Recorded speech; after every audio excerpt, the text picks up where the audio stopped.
What's going on, guys? Welcome into the Cleveland Browns Report. We got a fun show planned out for everyone today. We're going to look at a very interesting trade idea that came across my Twitter feed from ESPN. And then later on, we'll look at the latest draft rumors as the Browns are kicking it into a higher gear at the NFL draft, just less than 3-4 weeks away at this point. So the Browns have organized a couple meetings with some interesting prospects you'll definitely want to stay tuned for. But first up, ESPN's mock trade idea to get DK Metcalf from the Pacific Northwest out of rainy Seattle to Cleveland, Ohio. So before we show you the trade idea that Jake Trotter, who covers the Browns, cooked up, do you guys want DK to come to Cleveland? Let's speak it into existence. Let's put some good vibes out in the YouTube metaverse by liking today's video. So go ahead, hit that thumbs up icon if you want to see DK Metcalf come on over and team up with the Cleveland Browns.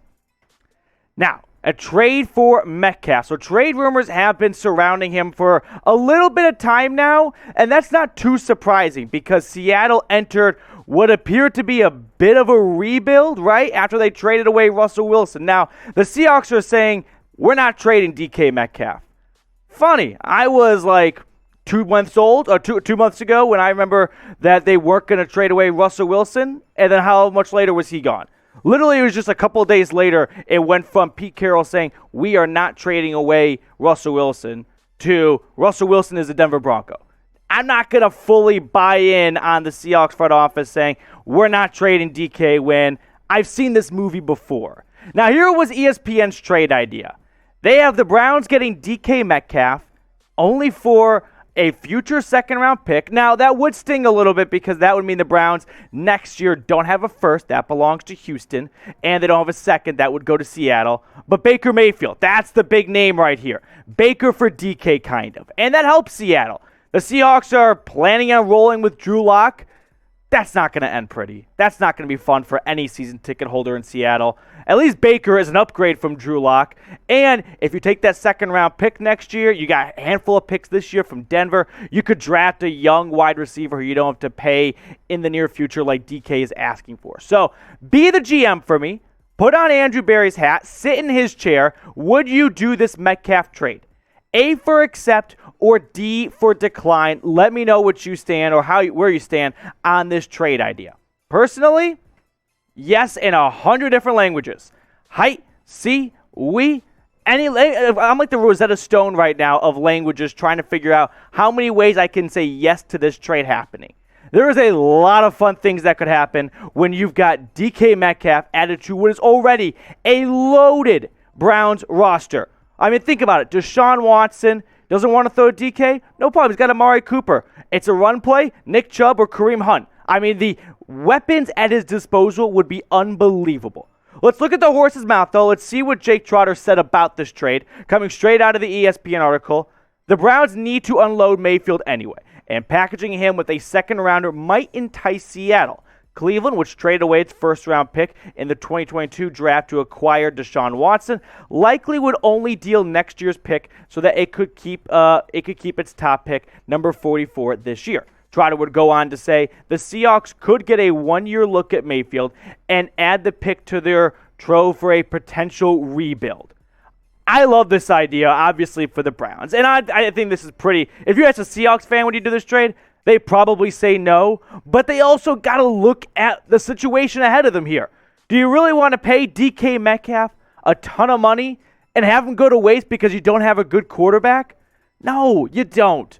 So how about you get some more draft capital, and maybe you see if Baker just needs a change of scenery, and you don't have to waste a future top pick on a quarterback, and you can take all the assets you got from Denver for the Russell Wilson trade, plus this second-round pick, and build around Baker, and then who knows? How about a Browns-Seahawks Super Bowl revenge game? That would be pretty fun.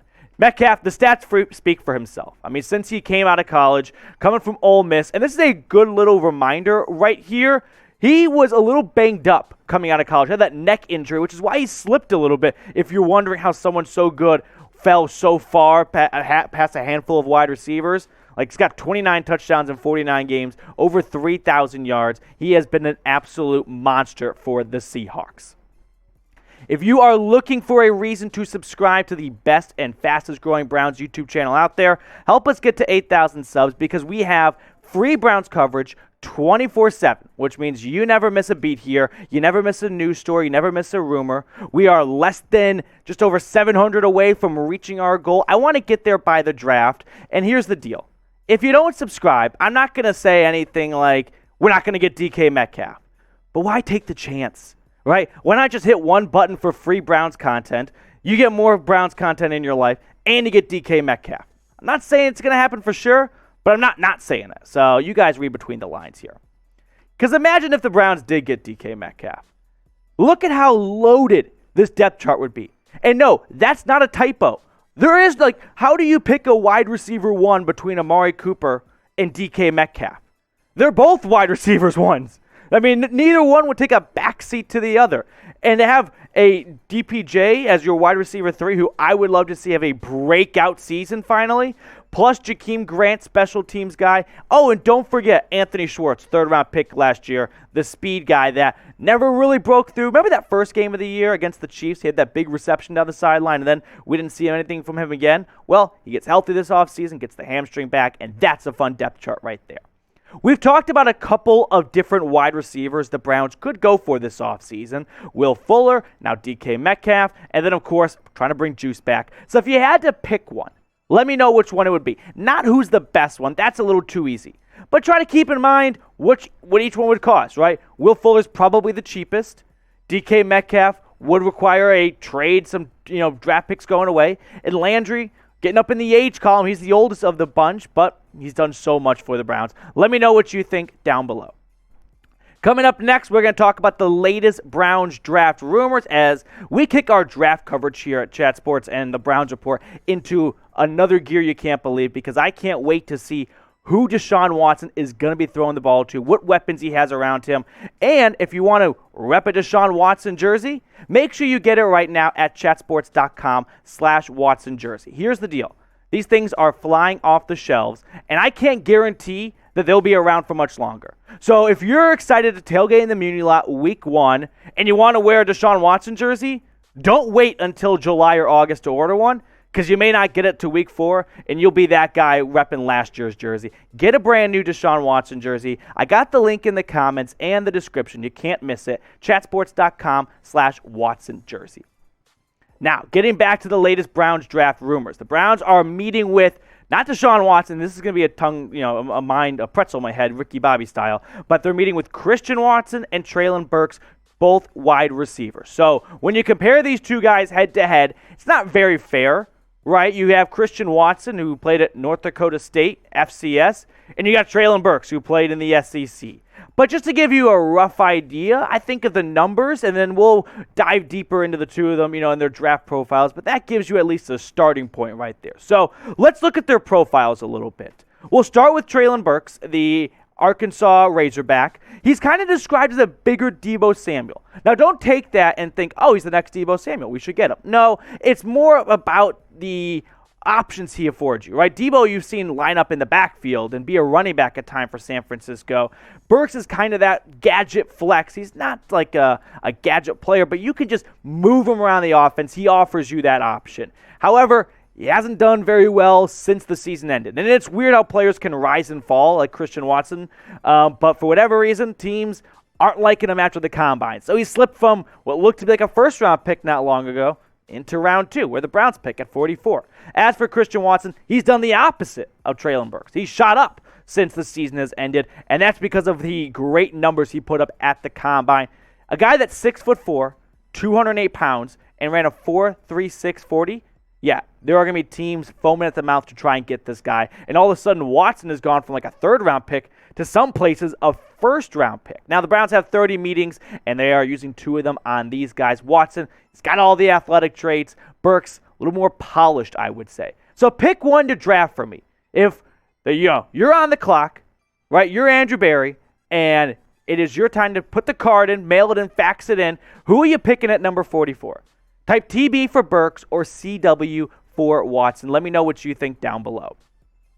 I personally lean more towards Treylon Burks, and I get that you can't teach speed, and Watson's got that. But for me, two things. One, I don't know if I can handle Deshaun Watson going to another Watson. Like, that's going to be a play-by-play guy's nightmare right there. Two, I think Burks is just a little bit more pro-ready, and this is a team that's ready to win now. And I could be, freezing cold takes exposed in only a couple of years from now. But I like Burks. I like the fact that he can be a jump ball for you kind of receiver. You can put him in the slot. Maybe he's not a slot receiver like in the NFL like he is in college. But you can move him around. He's a very fun chess piece. How about that? That's your sports cliche, your draft cliche. He's a chess piece. We're going to end the show, unfortunately, some sad news. Brad Stainbrook reporting last night, terrible news. Joshua Emmanuel Owusu-Koramoah, the brother of Browns linebacker Jeremiah Owusu-Koramoah, died in a house fire, according to Hampton Police. That's Hampton, Virginia. Very tragic news, and not something that we enjoy sharing here on the Browns Report, but unfortunately this is part of the gig of news and rumors. So let's just rest in peace to Joshua Owusu-Koramoah. I mean, not much more that needs to be said there. We're thinking of JOK, his family during these horrible, difficult times, so rest in peace, thinking about you right now, JOK, and your family for the hardships and the tough times you guys are going through today. All right, that's going to do it for us here on today's show. If you guys want more Browns news and rumors, make sure you subscribe. That way you never miss a story. And we'll catch up with you later with the latest Browns news and rumors.